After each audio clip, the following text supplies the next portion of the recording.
আসসালামু আলাইকুম, কেমন আছেন সবাই? বোনা খিচুড়ি করবো আজকে। তার জন্য এখানে চাল, মুসুরির ডাল, মুগ ডাল, পোলাও চাল নিয়েছি 250 গ্রামের মতো। এখানে সবজি নিয়েছি আমি আলু, বেগুন, টমেটো, ফুলকপি আর মিষ্টি কুমড়া, কাঁচামরিচ, পেঁয়াজ, 2টা তেজপাতা, 2টা শুকনো মরিচ নিয়েছি ফোড়নে দেওয়ার জন্য। পানি খিচুড়ি রান্না করবো, তার জন্য এই জায়গায় পানিটা ফুটিয়ে নিচ্ছি। চাল ডাল ধুয়ে একসাথে পরিষ্কার করে রাখছি, ওইটাই ফুটানো পানির ভিতরে ঢেলে দিলাম। 2টা তেজপাতা দিয়ে দিলাম। আর ওই জায়গায় ইলিশ মাছ, খিচুড়ি খাওয়ার জন্য ইলিশ মাছ ভেজে নিচ্ছি শুকনো।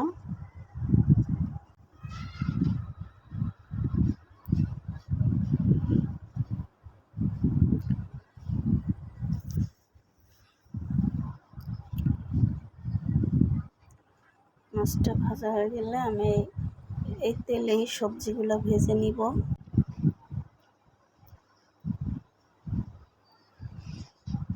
আমি টমেটো দিয়ে দিলাম আর কাঁচামরিচ, লবণ, একটু হলুদ গুঁড়ো দিয়ে দিব,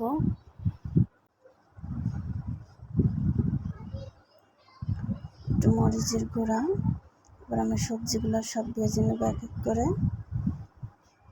সবজিগুলো ভেজে দিলে সবজিগুলো অনেক টেস্ট আসে, তার জন্য সবজিগুলো আমি তাহলে ভেজে দিব।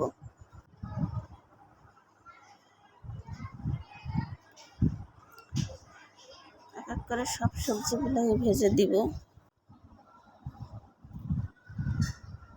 এখন আমি সব সবজিগুলো খিচুড়ির ভিতরে ঢেলে নিব।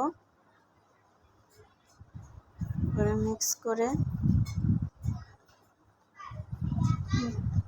মিক্স করে দিয়ে তারপর আমি একটু বাগারে 2টা শুকনো মরিচ, পেঁয়াজ কুচি, বাগারটা দেব আমি এখানে মশলা সহ। একটু মশলা কষিয়ে এভাবে যদি বাগার দেওয়া হয় খিচুড়ির স্বাদটা দ্বিগুণ বাড়ে, আর এভাবে করে দেখতে পারেন।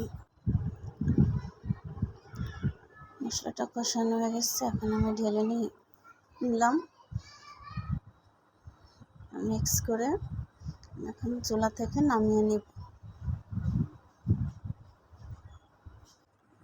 এখন আমি একটু জিরা গুঁড়া করে দিয়ে দেব লাস্টে। জিরার গুঁড়াটার জন্য অনেক ফ্লেভারটা সুন্দর আসে জিরার গুঁড়াটা দিলে।